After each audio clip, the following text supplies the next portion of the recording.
Tenía el auricular presionado contra la cabeza incluso antes de soltar mi bolsa de viaje. Quémalo todo, le instruye a mi abogado. Sin saludos, sin contexto. Solo 3 palabras específicas.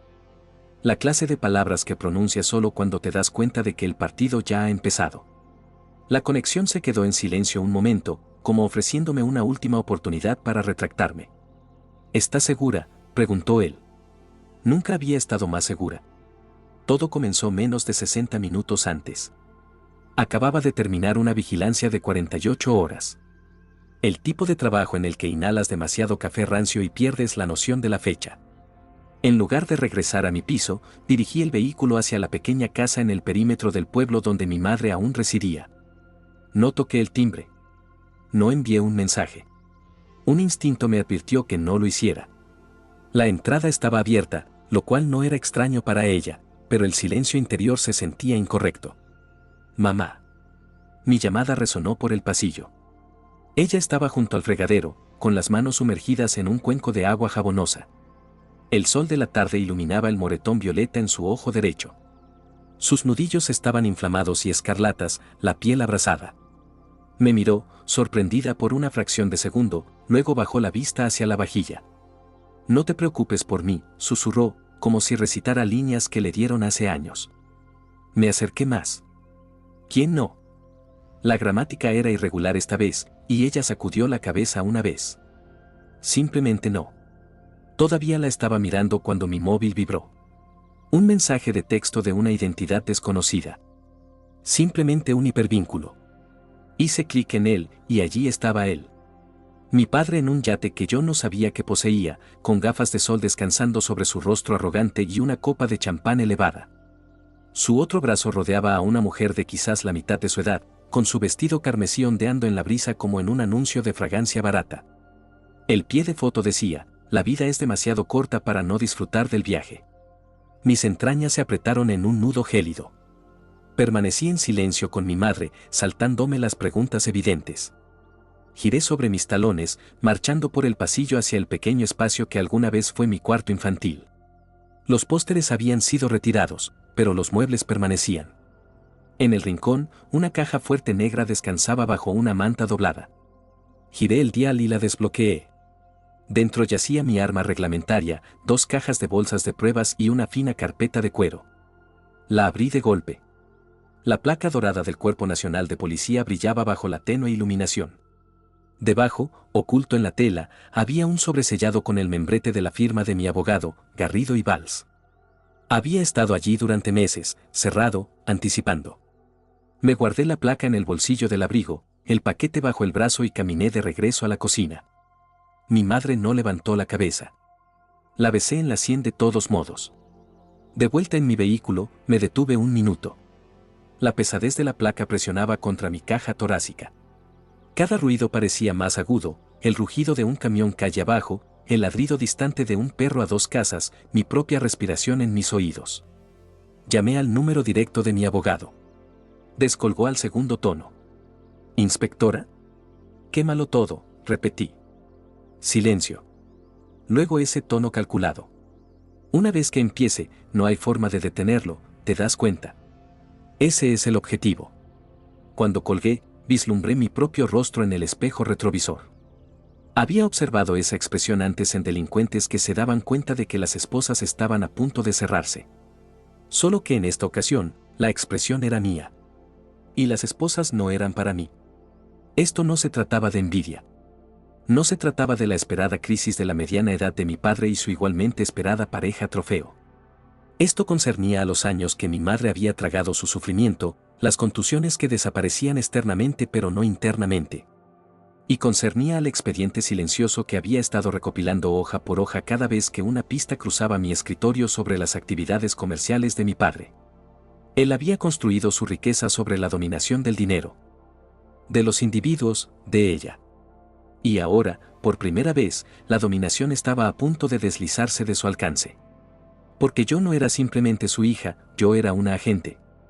Y entendía precisamente dónde golpearle para que no pudiera recuperarse. Puse el coche en marcha. El sol se estaba hundiendo, pintando la avenida en ámbar y penumbra. Y por primera vez en años, no me sentí impotente al salir de esa residencia. Me sentí preparada. El aroma a lavavajillas de limón siempre me transporta. Es absurdo como una fragancia puede rebobinar tu propia médula como un casete. Una inhalación y tengo 10 años una vez más. Posicionada en el lado opuesto de la entrada de la cocina, la veta de la madera aplastada contra mi cara tan firmemente que imprime un diseño. La televisión está baja, siempre baja, y mi madre finge tararear para que no detecte el resto. ¿Por qué esta casa nunca está tranquila?, pronuncia mi padre, aunque la residencia ya está tan quieta como una catedral salvo por los platos encontrándose con la cerámica y esa tenue melodía.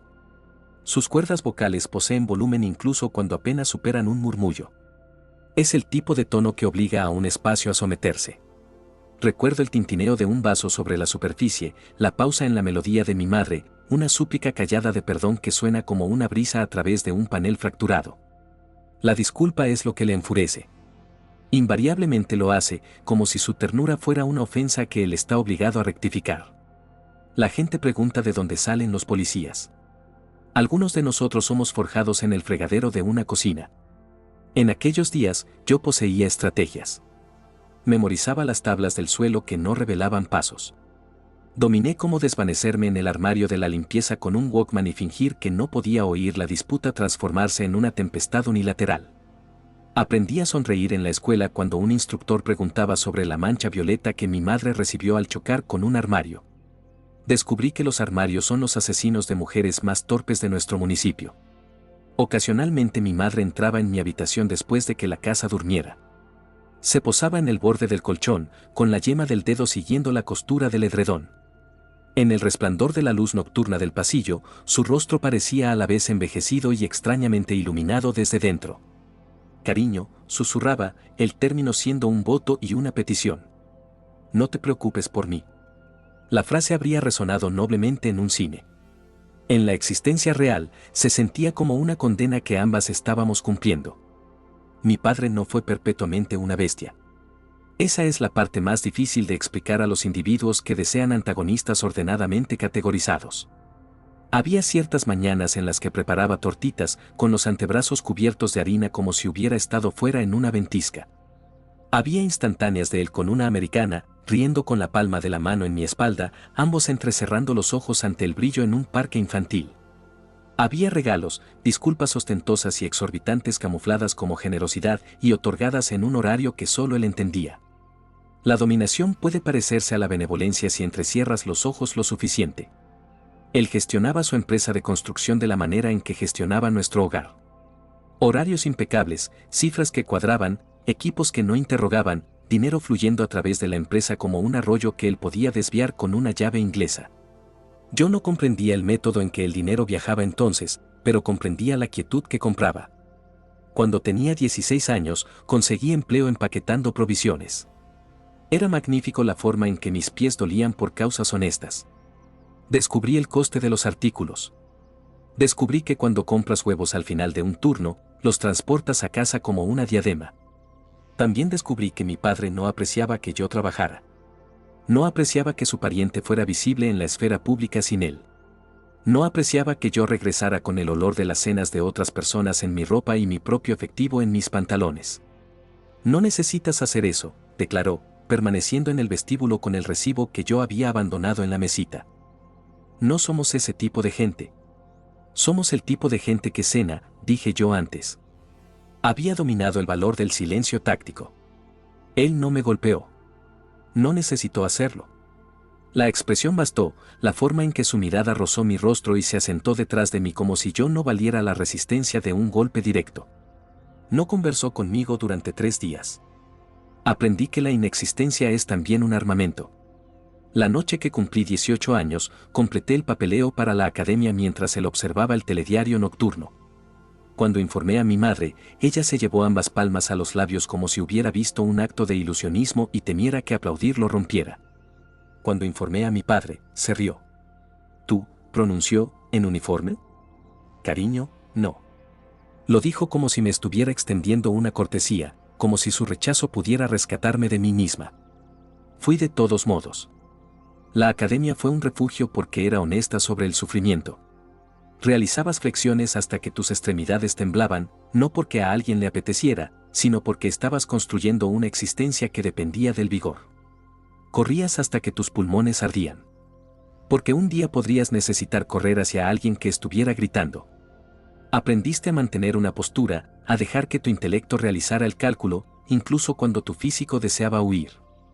Los ejercicios me dieron un vocabulario para lo que había estado ensayando en la penumbra: respiración, concentración, mando, contención. Hubo una sesión en el curso cuando el instructor rectificó mi agarre y dijo: confía en tus manos. Él quería decir: deja que la memoria muscular te transporte. Pero algo más profundo encajó en su lugar. Mis manos, mi opción, mi existencia. El incidente doméstico inicial al que asistí como novata hizo que mis rodillas vibraran bajo mis pantalones de servicio. El tono del operador fue abreviado. Vecinos oyeron gritos: posible lesión. Mi oficial de entrenamiento de campo, una mujer llamada Morales, que olía a chicle de menta y resolvía problemas con la exactitud de un médico, me miró a los ojos mientras girábamos hacia una calle estrecha. No decidas el final antes de conocer la historia, afirmó. La residencia estaba ordenada. Normalmente lo están. La mujer que desatrancó la entrada llevaba un jersey con los puños estirados más allá de sus nudillos. Su cabello estaba húmedo como si acabara de bañarse para lavar la tarde. Un hombre se asomaba detrás de ella en el pasillo. Poseía el paso relajado de alguien que estaba convencido de que el espacio le pertenecía. ¿Todo bien aquí?, inquirió Morales. La mujer sonrió demasiado rápido. ¿Estamos bien? El hombre respondió por ella una fracción de segundo después. ¿Estamos bien? Morales no combatió su fraseo.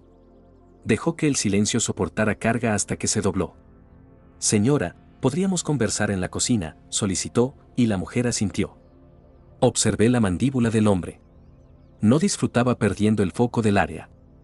En la cocina, el lavavajillas de limón descansaba junto al fregadero. Sentí mi tráquea contraerse. Morales habló suavemente como una compañera. Inquirió si había alguna herida. La mujer sacudió la cabeza, con la visión en el laminado, y entonces su puño se deslizó. La contusión en su muñeca era del tono de las nubes de tormenta. No elevamos nuestros tonos. No le dimos al hombre un sermón. Lo segregamos. Registramos. Presentamos opciones. Realizamos la labor lenta y consistente de crear una salida donde solo había habido una barrera. Mientras yo transcribía el informe, la voz del hombre flotó desde la sala de estar. Todo esto es un malentendido. Ella es dramática. Los términos estaban perfectamente ensayados. Yo había escuchado una variación más antigua de ellos toda mi existencia. Cuando salimos del porche, la luz se encendió mecánicamente. La atmósfera afuera era lo suficientemente fría como para morder mis pulmones. Morales me miró. ¿Estás bien?, preguntó. Estoy bien, dije, y no sonó como una falsedad. Ella examinó mi rostro un segundo más. Mantuviste la línea, pronunció. Eso importa. De vuelta en el coche patrulla, miré mis manos sobre el volante. No temblaban. Recordé la risa de mi padre cuando dije que me alistaba. La forma en que hizo rodar el término uniforme como una broma. Recordé el murmullo de mi madre a través de las décadas.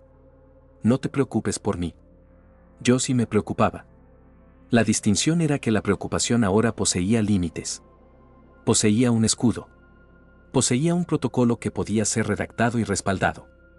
La historia no desapareció porque me pusiera un uniforme, pero tuvo que ponerse firme mientras yo marchaba a través de ella. Los individuos disfrutan fingiendo que hay una coyuntura en la que el niño se convierte en adulto, cuando el límite es nítido y distinto, una banda luminosa a través del suelo. No es así. Es una secuencia de reverberaciones, entradas cerrándose de golpe, bolígrafos rascando formularios, transmisores crepitando con ubicaciones que nunca verás, e individuos que nunca conocerás solicitando asistencia. Tú respondes, y la reverberación se asienta en tu pecho, y diriges hacia el ruido. En la instrucción, nos educaron sobre cómo establecer un perímetro. Comencé a establecer uno alrededor de mi madre, incluso antes de darme cuenta de que lo estaba haciendo. Memoricé sus hábitos. Memoricé qué residentes mantenían sus porches iluminados, quién oía cosas, quién no. Memoricé el ruido del vehículo de mi padre cuando giraba en su calle.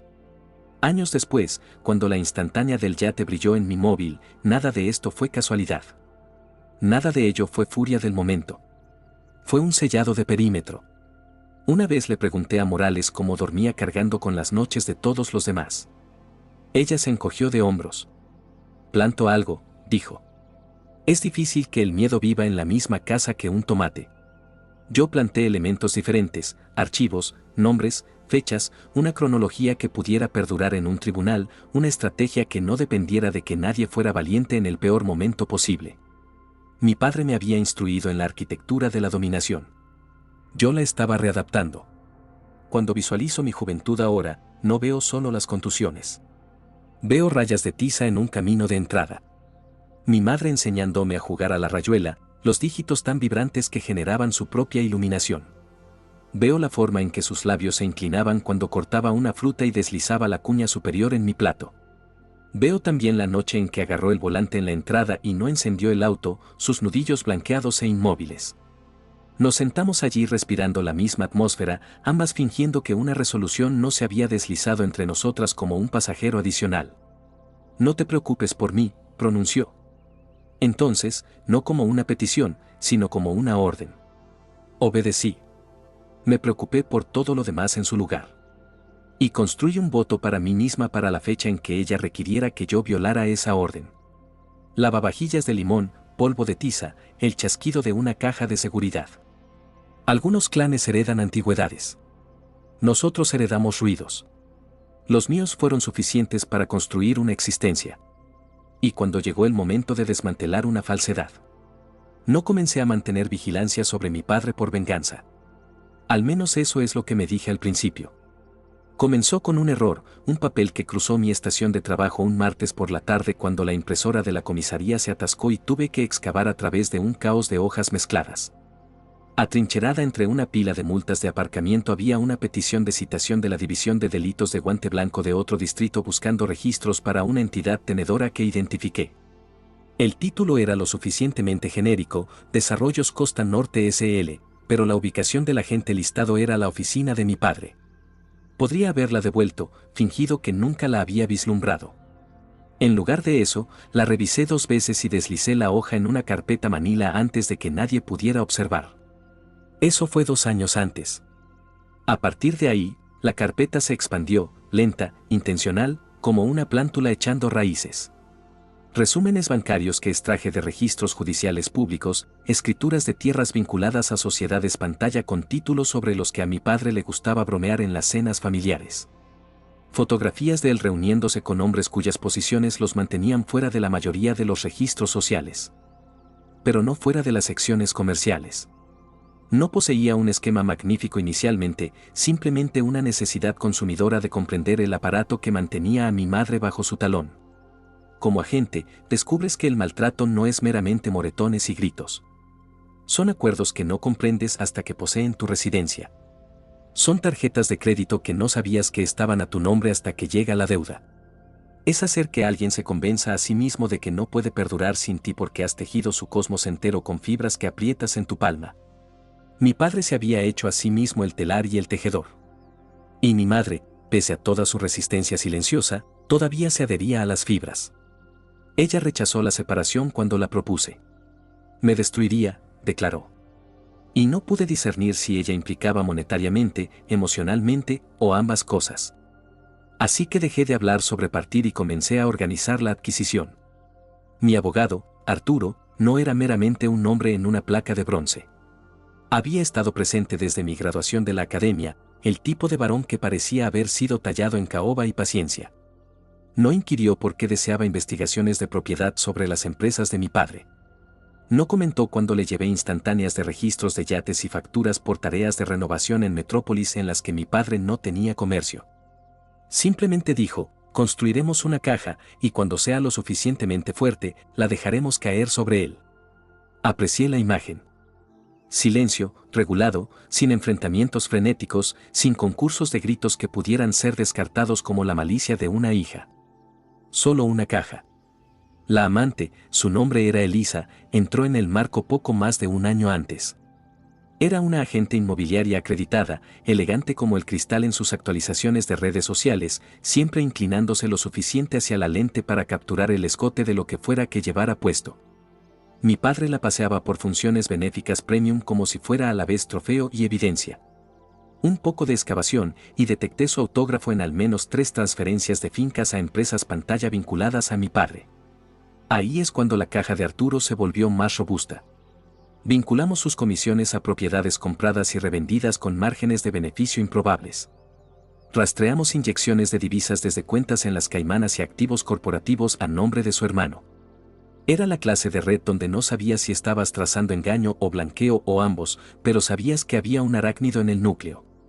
Mientras tanto, yo representaba mi papel, cumpleaños, festivales, el periódico almuerzo rígido donde mi padre inquiría sobre mi labor policial con el mismo tono que alguien podría utilizar para preguntar sobre el pasatiempo de un niño. Yo me inclinaba y ofrecía historias seguras sobre paradas de tráfico o reuniones de vigilancia vecinal. Todo el tiempo, yo estaba haciendo inventario psíquico, el reloj en su muñeca, la franja bronceada de una alianza que ya no usaba, la forma en que pagaba en efectivo la cuenta, incluso en restaurantes que conocían su designación. Nunca inquirió sobre mi vida romántica. Reconocí más tarde que era porque en su psique yo pertenecía a la ocupación, a la placa. Presumía que eso significaba que estaba solitaria. Ese fue su error inicial. El segundo fue juzgar mal a Arturo. Habíamos estado sentados sobre el expediente durante casi 6 meses, añadiendo estratos. Fotos de violencia doméstica que había persuadido a mi madre para que me dejara capturar por si acaso. Duplicados de sus historiales clínicos con narrativas de lesiones sospechosamente ambiguas. Una unidad USB de los cierres de propiedad de Elisa que casualmente se alineaban con fechas en las que el libro mayor de mi padre veía enormes transferencias entrantes. Estábamos preparados para actuar al comienzo del verano. Entonces llegó la instantánea del yate. Fue casi dramático la forma en que aterrizó. Número desconocido, sin texto, meramente la imagen, como si alguien más hubiera determinado que yo había esperado lo suficiente. Cuando llamé a Arturo desde el automóvil y dije quémalo todo, supe que él comprendería. En nuestro código, significaba activar cada ruta judicial simultáneamente, presentar una orden de alejamiento inmediata para mi madre, emitir citaciones para registros fiscales, alertar a la oficina del fiscal de posibles instancias de fraude y abuso. Esto no iba a ser una disputa doméstica en un tribunal de divorcio. Esto iba a ser un asalto en múltiples frentes. También me di cuenta de que mi padre saldría peleando. Nunca había perdido el mando en su existencia. Ni en el comercio, ni en el matrimonio, ni en la personalidad que había construido tan meticulosamente que los individuos en el pueblo todavía lo caracterizaban como un pilar. Los pilares, había descubierto yo, eran meramente cosas que podías volcar si localizabas la fisura correcta. Esa noche, me senté en la encimera de mi cocina con una carpeta extendida en filas ordenadas.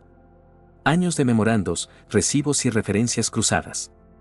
Miré el papel inicial, la citación de ese atasco de impresora, y reflexioné sobre cómo una hoja de papel rebelde había iniciado este deslizamiento de tierra. Alguna gente cree en el destino. Yo creo en hombres malvados dejando migajas porque piensan que nadie está lo suficientemente hambriento para perseguirlas. Al amanecer siguiente, Arturo telefoneó. «Estamos en vivo», declaró llanamente. Pregunté, ¿qué es lo primero? «Cuentas bancarias», respondió. «Estarán congeladas para el mediodía, él sabrá que algo va mal para el almuerzo». Visualicé a mi padre sentado en una mesa con Elisa solicitando vino, alcanzando su móvil cuando el plástico fuera rechazado. Visualicé la forma en que su sonrisa tropezaría, el tono regulado que utilizaría con el camarero. Visualicé las fracturas empezando a aparecer. Y por primera vez en una larga duración, no solo me sentí preparada, me sentí a la cabeza. Arturo no desperdició tiempo. Para cuando entré en la zona de aparcamiento de la comisaría esa mañana, él ya había enviado una lista de todo lo que estaba en progreso, súplicas al tribunal, mandatos de bloqueo de activos, citaciones. La orden de protección para mi madre estaba en la cima de la lista, en negrita. Era el tipo de maniobra que no deshacías una vez que golpeaba la red. Me senté en mi vehículo de paisano, con la placa en la cintura, examinando los mensajes en mi dispositivo. Prácticamente podía sentir los engranajes girando en cámaras que no podía ver. Funcionarios sellando documentos, agentes de cumplimiento bancario enviando memorandos urgentes, notificadores tocando en entradas de oficinas brillantes con paquetes Manila que llevaban más masa que cualquier proyectil.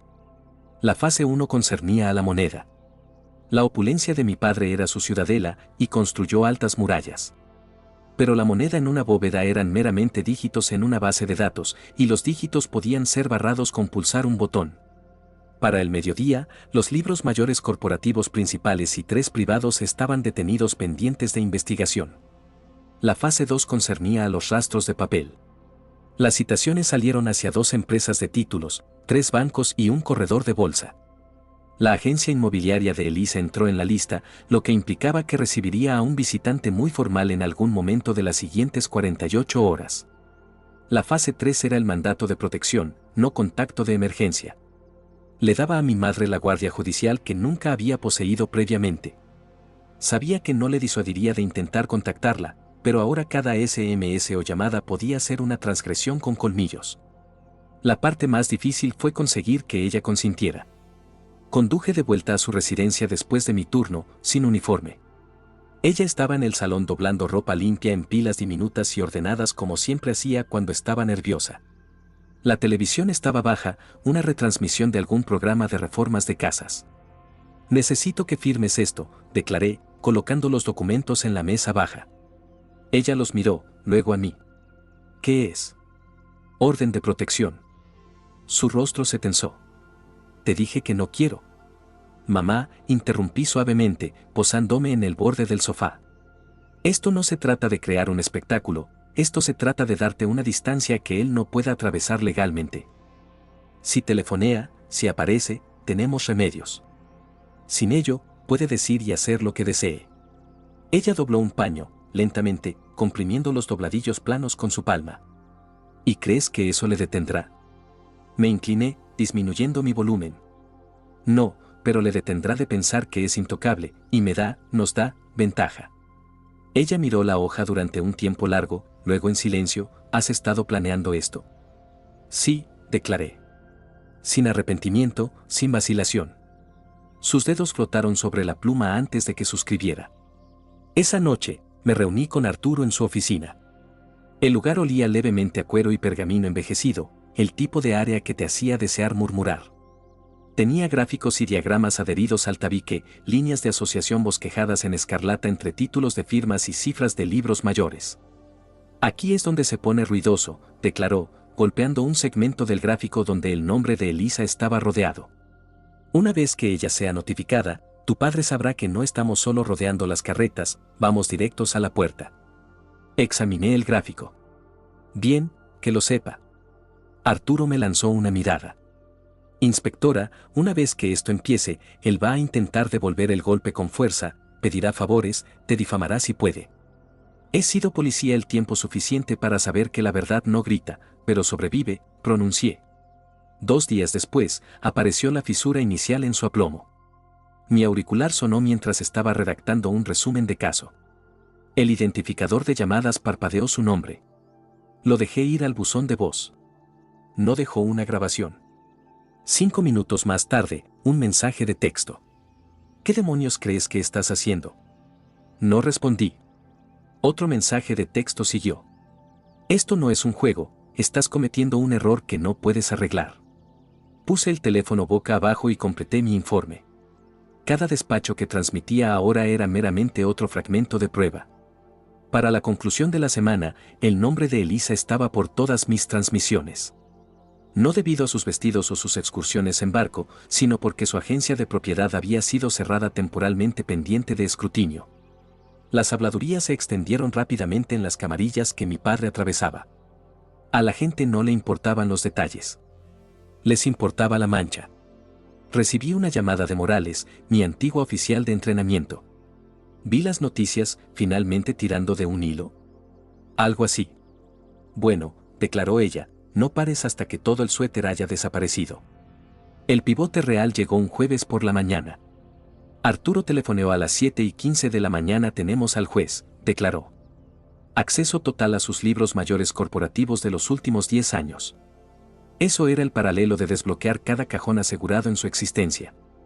Acuerdos, desembolsos, tratos bajo cuerda, todo ahora posibles pruebas. Colgué y me senté allí en mi cocina, el café enfriándose en mi agarre, reflexionando sobre el adagio preferido de mi padre: no puedes luchar contra lo que no puedes ver. Estaba a punto de descubrir qué ocurría cuando alguien lo veía todo. Más tarde ese día, conduje pasando el puerto donde atracaba el yate. Estaba allí, brillando al sol, pero silencioso, sin melodías, sin actividad. Aparqué lo suficientemente lejos para que nadie me viera observando. Pensé en la instantánea en mi móvil, la forma en que su sonrisa había parecido tan fácil, tan segura. La había subido para informar al globo de que era inalcanzable. Yo la había guardado para recordarme a mí misma que no lo era. El plan estaba avanzando ahora, más rápido de lo que incluso yo anticipaba. Y la mejor parte, cada paso era según el libro. Sin favores, sin curvar los reglamentos, solo el lento rechinar del estatuto y el procedimiento. El mismo mecanismo que él había utilizado para escudarse ahora pivotando contra él. Cuando trabajas en la aplicación de la ley, aprendes paciencia, pero también aprendes que una vez que el impulso se acumula, no te paras en su camino. Lo diriges. No estaba apuntando a una detención. Todavía no. Estaba apuntando al instante en que él se diera cuenta de que cada salida ya estaba cerrada. Comenzó con una misiva que parecía costosa, papel crema pesado, letras en relieve que se esforzaban demasiado. Un mensajero la depositó en la recepción de mi comisaría como si estuviera transportando una diadema. Dentro, una demanda de cese inmediato, una amenaza de demandas por difamación y un lenguaje pulido hasta un brillo de espejo prometiendo devastación. Los abogados de mi padre, un ejército en trajes a rayas, habían llegado. Arturo la leyó una vez y la dejó como una servilleta. Ruido, declaró. Te quiere nerviosa. He estado nerviosa antes, declaré. No duró. La siguiente descarga vino por teléfono. Un subcomisario me convocó a su oficina. Tenía su chaqueta en el respaldo de su asiento y una cuidadosa neutralidad en su rostro. Tu padre hizo una llamada, declaró, uniendo las puntas de sus dedos. Está alegando mal uso de recursos departamentales para un asunto personal. ¿Especificó qué recursos supuestamente malversé? Vagamente: tiempo, acceso, el prestigio de la placa. Me examinó. Te lo digo porque la transparencia importa, le dije que cualquier queja debe ser formal y por escrito, si llega una, Asuntos Internos hará su trabajo. Espero que lo hagan, declaré. Él asintió con una pequeña aprobación. Mantente limpia, deja un rastro de papel, conoces el ejercicio. Vivo en el ejercicio. Caminando de vuelta a mi puesto, la comisaría olía a café quemado y polvo de impresora, y la sugerencia de lluvia que había entrado por entradas entreabiertas. El estruendo familiar me estabilizó, un graznido de radio, el zumbido de bombillas fluorescentes, la risa baja de la patrulla regresando con uniformes empapados. Si mi padre quería arrastrarme a la penumbra, tendría que pasar por toda una estructura de personas que sabían cómo se veía el trabajo honesto. Elisa se volvió vocal en línea. Su publicación inicial fue un autorretrato con un pie de foto que se leía como una declaración a los medios. Las mujeres en los negocios son siempre objetivos, la envidia es una enfermedad. Las respuestas fueron una mezcla: adoración, furia, desconcierto. Para la tarde, una segunda publicación, una toma cuidadosamente iluminada de una muñeca levemente roja donde un brazalete supuestamente había rozado la piel. ¿Abuso de quién?, escribió. 42.000 me gusta. Un compañero murmuró, desplazándose. Sentí algo antiguo y abrasador en mi pecho, pero lo dejé pasar. No puedes debatir con un ciclón gritándole a la brisa. Cambiamos. Arturo presentó una moción para exigir la producción en uno de los cierres de Elisa que apestaba como un mercado de pescado en agosto. Solicitamos la cadena completa de correos electrónicos, no solo sinopsis. Ella obedecería o parpadearía. Cualquiera de las dos opciones nos decía algo. Mi padre seguía telefoneando. Dejé de escuchar sus mensajes de voz, pero Arturo insistió en almacenarlos. Esa noche en la mesa de mi cocina, los reprodujimos a través de su portátil para el registro. La voz de mi padre era un cronometrador de control. Suave, luego aguda, conciliadora, luego salvaje. Cariño, esto está por debajo de ti, este teatro, esta persecución, clic. Estás haciendo el ridículo público de tu madre, ¿quieres eso? Clic. Si sigues con esto, te arrepentirás, no seré destruido por mi propia hija. Arturo pausó la reproducción y me miró. Está actuando para una audiencia de uno, él mismo. Y sus abogados, declaré. Quiere que un juez escuche esto y piense que estoy desequilibrada. Genial, declaró Arturo secamente. Deja que escuchen el subtexto, hombres como este siempre se revelan en el segundo párrafo. La calumnia se amplió. Un sitio local de rumores publicó una pieza, prominente líder empresarial acosado por hija distanciada, una inspectora de policía. Había una imagen de mí saliendo del juzgado, con el rostro esculpido por el sol del mediodía en algo más firme de lo que me sentía. El artículo citaba fuentes cercanas a la familia que describían a mi madre como frágil y sugerían que yo estaba recreando agravios adolescentes. Los comentarios eran maliciosos y también extrañamente alentadores. Un médico jubilado escribió un párrafo que comenzaba: solía ver mujeres entrar con historias sobre armarios. Imprimí ese y lo deslicé en la carpeta. No porque fuera prueba, sino porque era veracidad. 2 días después, Arturo telefoneó con un tono que nunca había oído de él.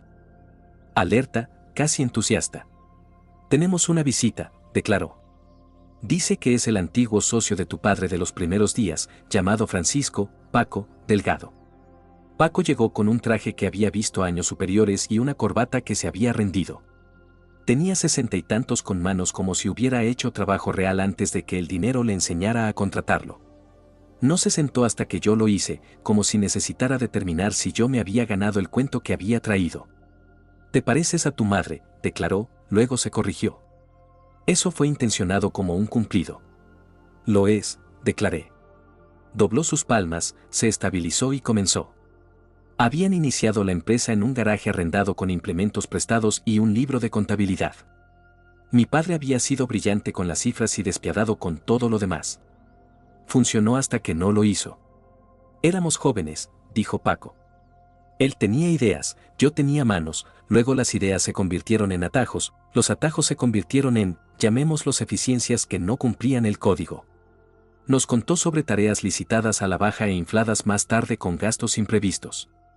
Sobre examinadores que de repente se volvían racionales después del almuerzo. Sobre un obrero que cayó de un andamio y fue pagado en efectivo para permanecer en silencio. Excepto que la esposa del hombre no permaneció en silencio. Hubo papeleo. Hubo autógrafos. Hubo giros escritos desde cuentas con nombres que reconocí. Y en casa, pregunté, porque a veces el libro mayor que necesitas no es solo el que tiene dígitos. La mandíbula de Paco se tensó. Él era el mismo, decía que creía que las personas eran materia prima, las moldeas o las aplastas, pero nunca las encuentras donde están. Deslizó un sobre golpeado a través del escritorio de Arturo. Dentro, copias de facturas, un calendario con iniciales junto a fechas de pago, y, mi respiración se detuvo, 2 fotografías del evento del andamio. El nombre del hombre herido estaba garabateado en el reverso en tinta azul. ¿Por qué ahora?, preguntó Arturo. Porque veo las noticias, dijo Paco. Porque conocí a tu madre una vez, porque la niña que solía llevar la cuenta con los dedos en el picnic de la empresa no debería ser la única cargando esto. Hay instancias en un caso cuando la cámara se altera, no debido al volumen, sino porque la gravedad se transforma. Esta fue una de esas instancias. Habíamos estado apuntando a la moneda de mi padre. Ahora, con los materiales de Paco, estábamos pescando hacia algo peor, un patrón de puesta en peligro, posiblemente negligencia delictiva, la clase que consigue que el fiscal del distrito se pase en persona. Los ojos de Arturo se dirigieron a mí. Esto amplía el campo, declaró. Ya no estamos solo en el Tribunal de Familia y Registros Bancarios, estamos en seguridad laboral, fraude de seguros, soborno, si incluso la mitad de esto se sostiene, el Estado querrá una parte. Sentí una peculiar estabilidad asentarse. Esto ya no eran solo las contusiones de mi madre y el yate de mi padre. Esto era una carta de lesiones que radiaba hacia afuera, empleados, compradores, la ciudad que había aprobado edificios sobre papel que podían ser diferentes en hormigón. Esa noche, los cielos se abrieron y la lluvia tamborileó en el techo como yemas de dedos. Preparé té. No bebí. Recorrí el tramo de mi piso mientras la tetera se enfriaba e intenté atrapar cada emoción mientras destellaba. ¿Ira? Sí. ¿Alivio? Sí. Y algo que se sentía como pena por la versión del mundo donde esto podría haber sido más pequeño. Mi móvil zumbó. ¿Morales, aguantando? Sí, escribí. Tenemos un testigo, antiguo socio. Bien, respondió ella. La gente como tu padre construye laberintos, los testigos son puertas. Al amanecer siguiente, el laberinto contraatacó. La firma de mi padre presentó una moción de emergencia para anular las citaciones, argumentando excursión de pesca, alegando que nuestras solicitudes eran acosadoras y amplias. Arturo sonrió sin alegría. Están jugando juegos de calendario, declaró. Si pueden demorar una semana, moverán activos o reescribirán historias, no les vamos a dar una semana. No lo hicimos. Arturo presentó una réplica en horas, adjuntando los documentos de Paco y solicitando una sesión acelerada. Añadió una línea que me hizo sentar más erguida: el patrón alegado aquí pone en peligro no solo a la madre de la peticionaria, sino al público. La magistrada fijó la audiencia para el lunes. Elisa publicó una foto al atardecer desde una costa sin nombre con el pie de foto: no pueden cancelar lo que es real. Los comentarios eran una llamarada. Algunos la defendían. Otros publicaban enlaces a artículos sobre la investigación. Ella no respondió a ninguno de ellos, lo que me dijo que finalmente había escuchado al consejo. El domingo por la noche, conduje hasta la casa de mi madre con una bolsa de provisiones y un ramo de tulipanes de supermercado que parecían más tontos de lo que había pretendido. Ella estaba preparando pasta, demasiado ajo, de la forma en que me gustaba. Cenamos en silencio, la salsa salpicando lunas escarlatas en los platos. No tienes que quedarte, dijo ella después de doblar papel de aluminio sobre una sartén. Lo sé, dije, pero quiero verte cerrar la puerta detrás de mí. Lo hizo. El cerrojo hizo clic, la cadena se deslizó, y esa pequeña música fue de alguna manera más fuerte que el trueno. En el porche, el aire olía a césped húmedo y juicio inminente. Conduje a casa con los limpiaparabrisas al máximo y mi placa en el asiento del pasajero, un pequeño orbe dorado captando la iluminación de la calle. El contraataque había hecho ruido. Había intentado poner nerviosa, difamar y demorar. Pero yo tenía mi propia legión, una construida de papel, fotografías, hombres honestos con corbatas gastadas y mujeres que habían dejado de disculparse por declarar lo que veían. El lunes, el juzgado se abriría como una garganta y entraríamos dentro con nuestras palabras afiladas. Por primera vez desde que había dicho quémalo todo, entendí lo que estábamos realmente quemando. No una persona, ni siquiera una posición, sino el refugio que él había construido para sus falsedades. La mañana del lunes olía a roca empapada de lluvia y café potente. Las escaleras del juzgado estaban resbaladizas, la clase de resbaladizo que podía ponerte de espaldas si no estabas prestando atención. Las ascendí lentamente, intencionalmente, con mi placa en mi bolso en lugar de en mi cinturón. Este no era un día para uniformes. Era un día para la exactitud. Dentro, la atmósfera era más fría de lo que necesitaba ser, zumbando con luminancia fluorescente. La reverberación de tacones sobre mármol estaba puntuada por saludos murmurados entre abogados con trajes oscuros. Arturo ya estaba esperando fuera de la sala, una mano en su bolsillo, la otra equilibrando un fino folio de cuero. ¿Estás lista?, preguntó. Asentí. ¿Está él aquí? Los ojos de Arturo se dirigieron hacia las entradas dobles. Fila delantera centro, Elisa junto a él. Entramos juntos. Mi padre estaba exactamente donde Arturo dijo, asiento central en la galería, vistiendo un traje azul marino y una sonrisa petulante que no encajaba del todo con sus ojos. Elisa se sentaba a su lado con una blusa crema, los labios apretados en algo que podría pasar por preocupación o cálculo. Parecían estar posando para una revista sobre personas que creían que ya habían triunfado. La jueza entró, mediados de los 50, hombros cuadrados, gafas de lectura posadas a mitad de su nariz. No desperdició tiempo. Letrados, estamos preparados para proceder. Arturo se levantó. Lo estamos, señoría. El abogado contrario, un hombre con cabello plateado y una expresión como granito pulido, siguió el ejemplo. Lo estamos, señoría. Sin embargo, comenzó alguna protesta sobre el alcance de nuestras citaciones, pero la jueza levantó una palma. Tendrá su turno, peticionaria, comience. Arturo comenzó con la orden de protección. Expuso las fotos de las heridas de mi madre, cada una marcada con fechas y firmada por los médicos asistentes. La sala estaba en silencio excepto por el leve crujido de papel mientras la jueza pasaba cada hoja. El abogado de mi padre objetó la relevancia. La jueza le desestimó. Continúe, dijo ella. Arturo se movió a los financieros. Hojas de cálculo aparecieron en la pantalla superior, libros mayores corporativos mostrando transferencias a compañías tenedoras, luego a la correduría de Elisa. Las fechas de venta de propiedades coincidían con recibos de transferencias de cuentas offshore. La mandíbula de mi padre se tensó, pero mantuvo su mirada fija en la mesa frente a él. Luego vino Paco. Caminó al estrado lentamente, una mano rozando la barandilla para el equilibrio. Su voz era firme mientras relataba el incidente del andamio, el compromiso fuera de los libros, los almuerzos de inspectores. Nombró nombres. Produjo copias de facturas firmadas por la mano de mi padre. Cada documento golpeó el registro como una roca en el agua, ondas moviéndose hacia afuera. El abogado de mi padre intentó sacudirle en el interrogatorio, presionando sobre fechas y memoria. Paco no se inmutó. Guardé registros, dijo, golpeando el sobre frente a él. No porque supiera que este día llegaría, sino porque sabía que la verdad no vive en tu cabeza, vive en tinta. El turno de Elisa vino después. Arturo no la convocó. El fiscal lo hizo. No había esperado a la oficina del fiscal del distrito hasta ese instante. Una joven fiscal con un traje color carbón dio un paso adelante, presentándose e informando al tribunal que su oficina había abierto una investigación penal paralela basada en la evidencia presentada. La jueza se reclinó en su silla. Proceda. La fiscal mostró un conjunto de documentos de cierre de la firma de Elisa, destacando discrepancias entre precios de venta y comisiones reportadas. Elisa se movió en su asiento, sus dedos curvándose apretados en su regazo. Estos documentos, dijo la fiscal, muestran un patrón de valoraciones infladas canalizadas a través de sociedades de responsabilidad limitada conectadas al demandado. Las ganancias, golpeó una página, fueron luego movidas al extranjero dentro de las 24 horas. El abogado de mi padre objetó, argumentando que esto era un asunto civil. La jueza no estuvo de acuerdo. El fraude es fraude, dijo ella.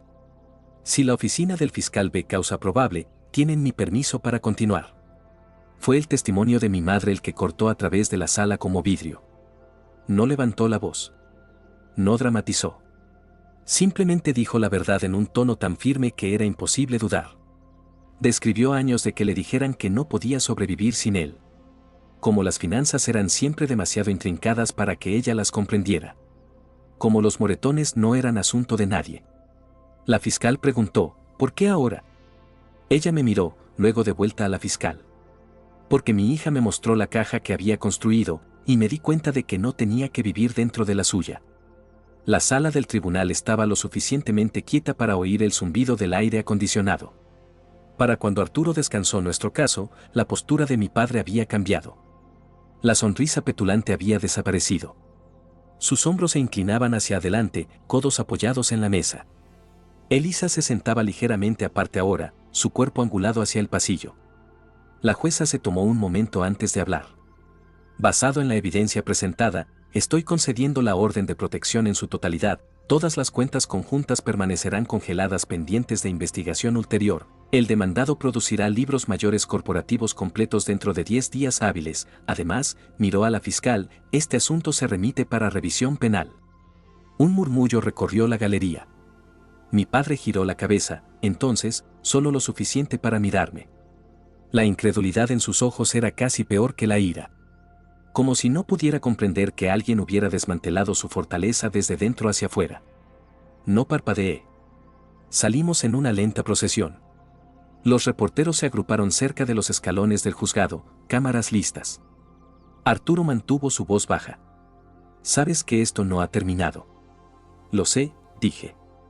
La lluvia había parado, dejando el aire agudo con petricor. En algún lugar detrás de mí, oía a Elisa declinar responder a una pregunta, sus tacones chasqueando lejos rápidamente. Mi padre no habló con la prensa. Para un hombre que amaba el foco, ese silencio decía más que cualquier titular. Hice una pausa en el bordillo, mirando hacia atrás al juzgado, sus columnas, su simetría, su promesa de que la ley era todavía un lugar donde la verdad podía mantenerse en pie. Hoy, al menos, lo había hecho. Y mañana, estaríamos un paso más cerca de hacerlo permanente. La parte que nadie te cuenta sobre la justicia es el silencio. Los titulares truenan por un día. El juzgado resuena por una semana. Pero la responsabilidad real se asienta como la nieve, suave, persistente, cambiando la forma de todo sin un sonido. Pasaron los meses. El invierno deslizó su hombro contra el pueblo. La oficina del fiscal se movió como un glaciar con dientes. Los abogados de mi padre intentaron sus últimos trucos, aplazamientos, cartas de carácter, una moción para excluir las fotos del andamio bajo el fundamento de que el tiempo embota la verdad. La jueza lo denegó con una línea que escribí en una nota adhesiva y guardé en mi cartera: la verdad se desgasta, no se desvanece. En marzo, llegó el acuerdo de conformidad. Fraude, blanqueo de dinero, conspiración para cometer soborno, puesta en peligro criminal. Él lo aceptó. No porque lo sintiera, mi padre usaba las disculpas de la forma en que algunos hombres usaban gemelos, sino porque finalmente reconoció las matemáticas. El tiempo de prisión estaba sobre la mesa. De cualquier manera, eligió el número más pequeño y la narrativa más limpia. La fiscal insistió en la restitución: trabajadores, compradores perjudicados, multas municipales engañadas, impuestos atrasados. La cantidad hizo que incluso yo me sentara. Elisa cerró un trato separado. Cooperación a cambio de evitar la prisión, una inhabilitación de por vida de la licencia inmobiliaria, una multa que convirtió su postura cuidadosa en un desplome en la mesa de la defensa. En su última entrevista con la fiscal, dijo 3 palabras que me sorprendieron. Tenía miedo. La fiscal preguntó de quién. Elisa miró fijamente a la mesa. De todos, dijo. Y sonó más verdadero que cualquier cosa que publicó en línea. El día que la jueza aceptó la súplica de mi padre, la sala del tribunal se sintió como una casa que finalmente habíamos ventilado. Mi madre se sentó en la segunda fila junto a Arturo, manos dobladas sobre una modesta falda azul marino. No llevaba maquillaje. No necesitaba armadura ese día.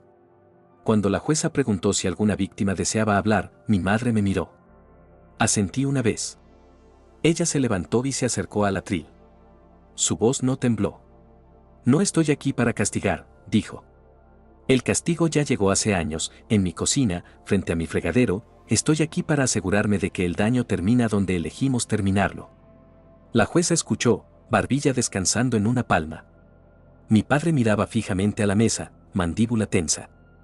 Mi madre terminó con una frase que sabía a agua en un mes seco: tengo la intención de vivir. Afuera, los reporteros empujaron micrófonos hacia nosotros. Arturo dio una breve declaración. Mi madre sonrió cortésmente y no dijo nada. Toqué la placa en mi bolso y seguí moviéndome. No le debía a las cámaras nada más de mi familia de lo que el registro ya contenía. Condujimos directos desde el juzgado al banco. El empleado le entregó a mi madre una carpeta: hojas para firmar, cuentas para transferir, embargos para anticipar. Mi madre leyó cada palabra. Hizo preguntas que hicieron que el empleado se sentara más erguido. Firmó cuidadosamente, presionando su nombre como una semilla en tierra fresca. En el camino a casa, miró por la ventana del pasajero a un cielo del color del acero limpio. Pensé que se sentiría como fuegos artificiales, dijo. ¿Cómo se siente? Como una puerta cerrándose, dijo. Y una ventana abriéndose en algún lugar que no puedo ver todavía. Descubrimos la ventana en abril, en una carretera costera donde la sal volvía las banderas de los buzones blancas como la tiza. La casita de la que mi madre se enamoró era un pequeño cuadrado de misericordia: 2 dormitorios, un porche desgastado, una cocina que rogaba por jabón de limón y luz solar. El agente inmobiliario, no Elisa, nunca más, seguía disculpándose por el jardín: una maraña de malas hierbas y tierra obstinada. Lo arreglaremos, dijo mi madre. Y cuando dijo nosotras, quiso decir nosotras. Cargué cajas. Ella hizo listas. Hablamos sobre colores de pintura y qué habitación albergaría el viejo piano que habíamos rescatado de la venta de garaje de un vecino en el 98. No hablamos sobre mi padre, no porque estuviéramos fingiendo que no existía, sino porque su existencia ya no marcaba el tempo en nuestra casa. El primer sábado en la casita, construí un rectángulo de madera en el rincón más soleado del patio y lo llené con tierra que olía a lluvia esperando suceder. Mi madre salió con una bandeja de plántulas compradas con pequeña y encantada culpa: tomates, albahaca, 2 fresas cuyas hojas parecían servilletas dobladas. Morales dice que el miedo y los tomates no pueden vivir en la misma casa, le dije, rodillas en la tierra. Morales tiene razón, dijo mi madre, colocando una plántula en mi mano como si me entregara una decisión delicada. Veamos si es cierto para los jardines. Plantamos en pares compañeros, albahaca junto a tomate, caléndula para mantener alejadas las plagas. Le enseñé cómo regar las raíces, no las hojas. Ella me enseñó cómo tararear, no para ahogar el ruido, sino para invitar a las abejas. El sol bajó como una bendición que nadie pidió permiso para dar. La primera carta de mi padre llegó en mayo, reenviada desde la oficina de Arturo. Esperé 3 días antes de abrirla, de pie en la encimera de la cocina con un cuchillo de mantequilla porque era la única hoja al alcance. Escribió sobre malentendidos, sobre ser desviado por socios, sobre la crueldad de la opinión pública. Escribió sobre mí como si yo fuera un evento meteorológico, una tormenta que dañó la costa pero perdonó al faro. No escribió las palabras que yo a veces había imaginado tarde en la noche, como un niño ensayando la gracia antes de la cena. Doblé la carta de nuevo a lo largo de sus pliegues y la puse en un cajón. No era para que mi madre la cargara. No era para que yo la tragara. Era papel. Dejé que fuera papel. Junio llegó y calentó los tomates en gordas promesas verdes. Mi madre aprendió a atarlos suavemente a las estacas.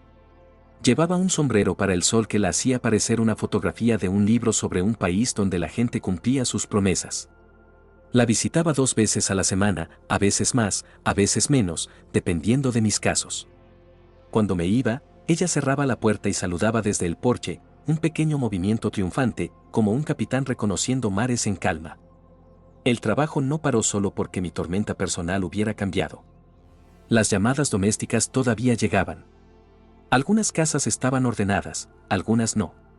Me paraba en cocinas y reconocía el ángulo de los hombros de una mujer, la forma en que un hombre llenaba una entrada como si pudiera poseer a una persona de la forma en que poseía un camión. Hice mi trabajo. Dibujé perímetros. Escribí informes que encajaban como bisagras, suaves y fuertes. Al final de un largo jueves, Arturo llamó con una idea que aterrizó tan silenciosamente que casi perdí el sonido de ella. Hay dinero de restitución, dijo. Más del que tu madre necesitará, podríamos dejarlo reposar y acumular un interés cortés, o podríamos moverlo. ¿Moverlo a dónde? Un fondo, dijo. Pequeñas subvenciones para mujeres dejando hogares violentos, alquiler del primer mes, cerraduras, un coche usado, tasas para cambiar un nombre si lo necesitan, ayuda práctica, sin discursos. Pensé en el archivo que comenzó con una impresora atascada. Pensé en la caja que construimos. Pensé en las estacas de tomate. ¿Llamarlo cómo?, pregunté. Arturo vaciló. Tú decides. Me miró las manos. Estaban sucias del jardín incluso después de 2 duchas, tierra aguantando en las medias lunas de mis uñas. Una frase se levantó sin invitación y no la empujé lejos. No, quémalo todo, dije. Ya quemamos lo que necesitaba quemarse. ¿Entonces qué? Empezar de nuevo. El papeleo llevó 1 mes. El primer desembolso llevó 12 minutos después de que abriéramos la cuenta, una mujer de 3 pueblos más allá que necesitaba un cerrajero y un billete de autobús en la misma tarde. Arturo me llamó después de aprobarlo. Lo mantendremos en silencio, dijo. No necesita nuestros nombres. En julio, el primer tomate enrojeció como un amanecer lento. Mi madre lo arrancó con ambas manos, riendo de una forma que no había oído desde que era lo suficientemente pequeña para ser cargada. Lo cortamos fino y lo comimos sobre el fregadero con sal. Jugo corriendo por nuestras muñecas. Sabe a decisión, dijo ella. Esa noche, el océano sonaba como una respiración constante. Salí al porche con mi teléfono y escribí un mensaje que había estado posponiendo, algo simple para la gente que había seguido la historia. Extraños y vecinos y enfermeras que recordaban armarios. Escribí lentamente, como plantando. Si habéis escuchado hasta aquí, gracias. Si alguna parte de esto suena como vuestra casa, sabed esto, las puertas pueden abrirse. La ayuda puede ser silenciosa y aún así ser real. Si queréis seguir caminando con nosotras, compartid esto con alguien que necesite un mapa. O quedaos para la siguiente historia. Mantendremos una luz en el porche. Le di a enviar y puse el teléfono boca abajo. Mi placa estaba en la mesa dentro, captando la luz del porche como una pequeña luna.